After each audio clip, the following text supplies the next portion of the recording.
Comunicação e política. O que isso tem a ver? O jornalista João Paulo Cunha, do jornal Brasil de Fato, fez essa abordagem durante o congresso do Sindiúti e explicou por que elas são tão interligadas. A ideia de que a comunicação é fundamental na democracia precisa ser pensada por nós hoje a partir de uma ligação que passa a ser uma ligação necessária e indivisível entre política e comunicação.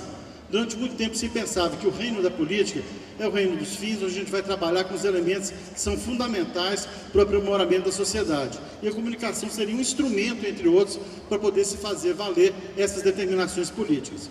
O que cada vez mais se percebe nos dois campos, que é impossível se pensar um sem o outro. É impossível fazer política sem usar a comunicação e é impossível se pensar a comunicação sem que ela esteja atravessada pela dimensão política do ato de comunicar em si. Então a gente vê que essa ligação entre comunicação e política faz com que esse debate seja de fato um debate de toda a sociedade e que de uma certa maneira reescreve a nossa maneira de pensar a própria democracia. Até pela teoria democrática, a ideia é que a democracia é sempre algo voltado para a distribuição de renda, para a distribuição de poder. A ideia é que a democracia, do ponto de vista institucional, seria uma tentativa de uma articulação, de uma armação política que desse conta, cada vez mais, de ampliar tanto a distribuição de renda quanto a distribuição de poder.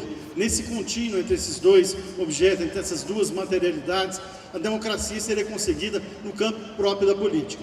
O que a comunicação vem nos mostrar, e com isso a nossa democracia se torna cada vez mais complexa, é que além de distribuir renda e poder, é preciso distribuir voz pública.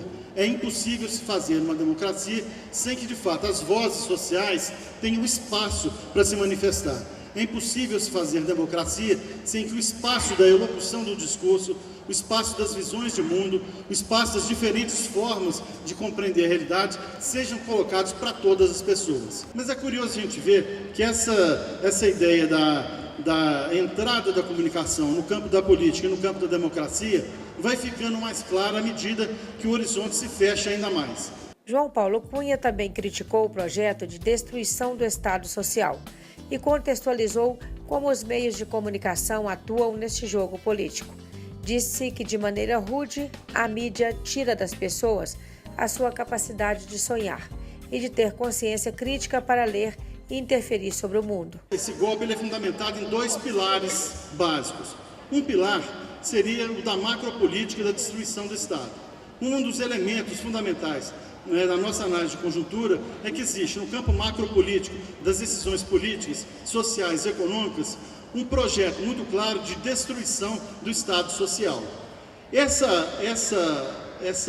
lado, essa vertente do golpe precisa ser amparado no campo simbólico, no campo do discurso, no campo da comunicação, por um discurso que faça sentido para as pessoas. Então, ao lado da macropolítica da destruição do Estado, existe uma micropolítica de criação de um tipo de subjetividade que é uma subjetividade rude, cruel, violenta, que é importante para que esse golpe vá adiante. É importante dividir a sociedade, é importante que as pessoas tenham essa visão do outro como inimigo, é importante que o jogo político não se dê no campo da divergência, mas se dê no campo da guerra, no campo da confrontação.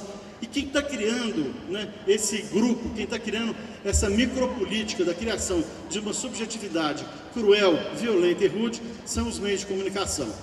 Eles fazem isso principalmente anulando aquilo que é mais próprio do ser humano, que é o desejo. Tira das pessoas a capacidade de sonhar, a capacidade de desejar, de querer aquilo que é diferente. E completando essa nossa análise de conjuntura, ao lado da macropolítica, que destrói o Estado e com isso tira direitos, da micropolítica, que tenta a todo custo criar uma subjetividade rude e retira o desejo, nós temos meios de comunicação que são encampados por esse tipo de lógica e tiram do ser humano aquilo também que é fundamental para a sua existência em sociedade, que é a sua capacidade crítica de ler o mundo e interferir sobre esse mundo. Também falou do Marco Civil da Internet e da regulamentação da empresa mineira de comunicação. Quando a gente tenta julgar comunicação e política, não é um cenário otimista. O fim do governo Lula deixava claro que essa batalha da comunicação precisava ser levada adiante. A gente pode dizer que a gente teve pelo menos um avanço significativo, que foi o Marco Civil da Internet. Agora, o Marco Civil da Internet foi transformada em realidade no Brasil durante o governo Dilma, muito mais em função da crise do Snowden lá, da espionagem, do que propriamente de um acúmulo de forças no campo da comunicação. Naquele momento, aquilo afrontava tanto o Estado brasileiro, que ela teve força, então, para aprovar o Marco Civil da Internet. Então, eu gostaria de terminar só dizendo alguns aspectos que eu acho que são elementos fundamentais para se prestar atenção para quem se preocupa com a questão da democracia no Brasil. A primeira delas é que nós temos que, de novo, recuperar, o empenho político e a organização das pessoas para que a gente consiga trazer de volta o grande debate com relação à regulamentação da Constituição Federal no que diz respeito à comunicação. O segundo aspecto é a valorização da comunicação popular e alternativa. Isso não foi feito durante os governos populares, Mesmo no primeiro momento, onde houve uma pequena partição dessa verba publicitária a partir de indicadores que eram considerados técnicos, isso não chegou a ser justo em nenhum momento. Um outro aspecto importante é com relação à internet. Vocês falam muito bem que é um campo onde a gente tem que lutar, tem que aprender a lutar melhor nesse campo. Mas existe um dado preocupante que a gente tem que estar atento, que é a questão da garantia da preservação dos dados pessoais. A gente vê um avanço muito grande dessas mídias ligadas à internet, principalmente as grandes, o duopólio aí, Google e Facebook, que hoje controlam uma infinidade de dados pessoais que utilizam hoje para fins comerciais, mas que podem também utilizar para fins políticos, feito a gente viu acontecer na eleição americana. Um outro aspecto, que diz muito respeito à nossa questão mineira de Minas Gerais, é a regulamentação também e a consolidação da empresa mineira de comunicação. Nós estamos sob a égide de um governo popular, criou a empresa mineira de comunicação e essa empresa ainda não teve o seu conselho criado.